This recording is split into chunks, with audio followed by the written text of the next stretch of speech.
the easiest thing to do is slide my forearm under, and it catches like a backstop right there. And I'm peeling the elbow the whole time. And now I just push.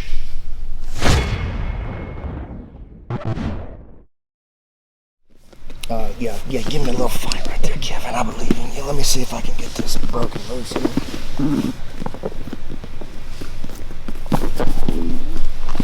All right, so when you go up, if you go up with the intention of swinging around, you feel like you're almost always gonna fall off, okay?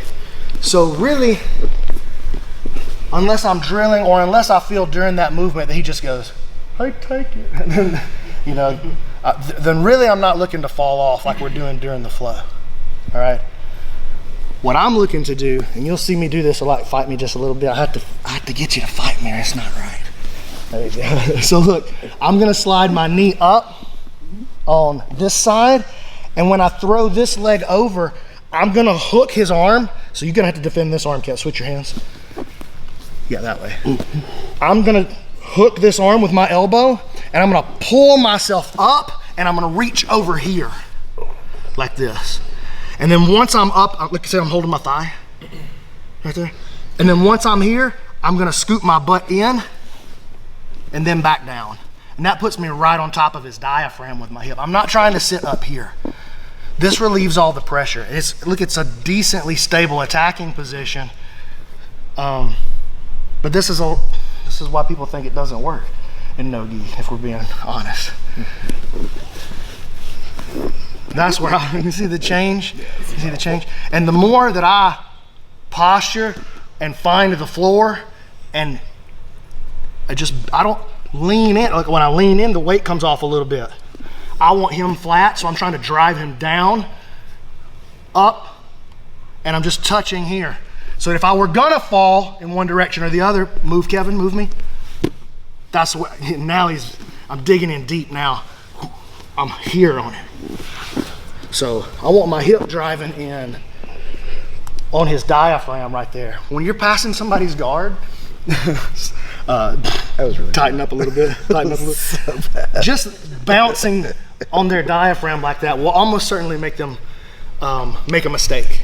Even if it's just a small one. A good player would be a small one, but just a little pop-up as you bounce through. That's incredibly effective, right? Well, we're gonna get on that and we're gonna sit. And if you wanna bounce your hip, that's fine. Just know there could be a broken rib on the other side of that. So choose who you do it to. But this slide up, the slide up goes here. This one. There you go. Here, I pull myself up and I drag to here. And then once I'm on, this is an important little step. Bring this hand in a little bit and kick an adjustment right there. So you're almost back to here and then through. And that puts, that was a great face. That puts you right on his diaphragm, that little adjustment there. Come here, Garrett. You'll enjoy this. This is why God made white belts right here.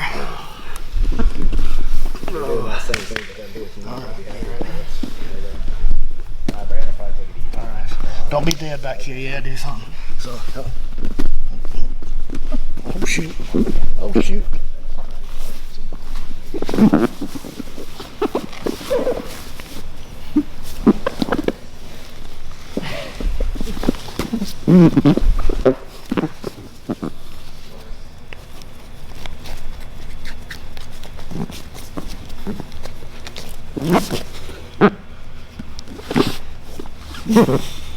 That's the spot on. And then you can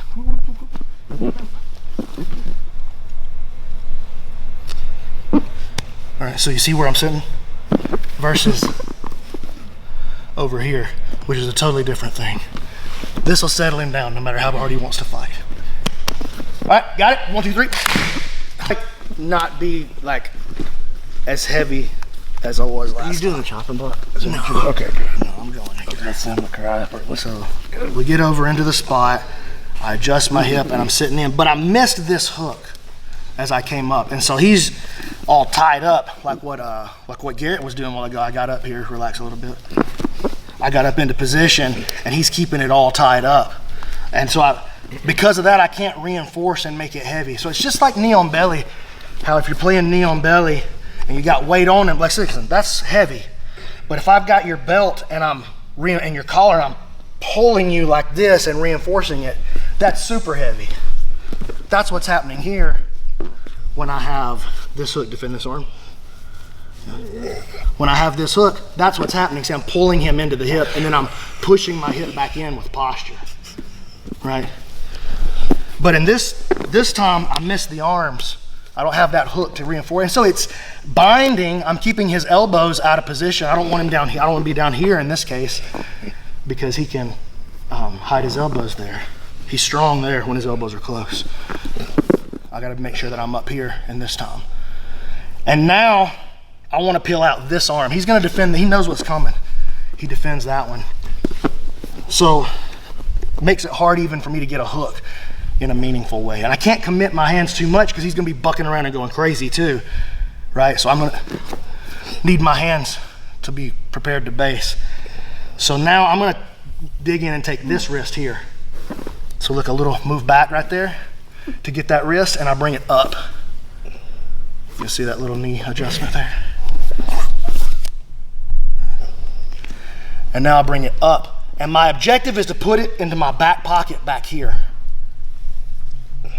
and hug it in tight like a football. And now if he doesn't defend this arm, he just lets me turn it, then I've got a Kimura style position here and here, super tight. Like I'm barely touching him. Right? But as I go to peel that arm out, if he reaches with that other hand to try to save it, like get your other hand involved and try to save this arm, okay. Then he gives me the arm lock on the other side, or he just allows me to keep my weight. I'm not jumping off just because you straightened your arm, dude. I know why you straightened your arm. You want me to do this so that you're alive again. He's all moving and stuff. Not allowed. We don't want him moving. I got him pinned here on his diaphragm. So once I have an arm lock, I'm not coming off for free. If I want to come off one way or the other, I step through it and then I drive my hip and arch my back here, and I'll break it all the way. All right, we got it. So we're gonna attack the other side now with the arm. Get out of here so I can use somebody that, Sierra, you need a dose of your own medicine. But I don't be letting people do it to me though.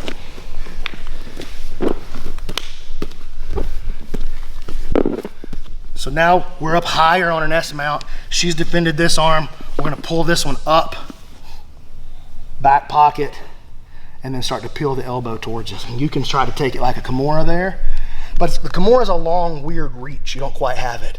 So for me, give me a little more fight. The easiest thing to do is slide my forearm under, and it catches like a backstop right there. And I'm peeling the elbow the whole time. And now I just push like that. So when I feel him go to move me and throw me, go ahead, Kev. Go ahead. I just relax and I unwind it. And I'm gonna finish in twister side. And then from here, if he's still trying to hold on to my hip, you can do a lot of really cool things right here. What we'll do, because he's holding on to my hip, is I'm gonna just reach under, grab his elbow, and roll again. And now his shoulders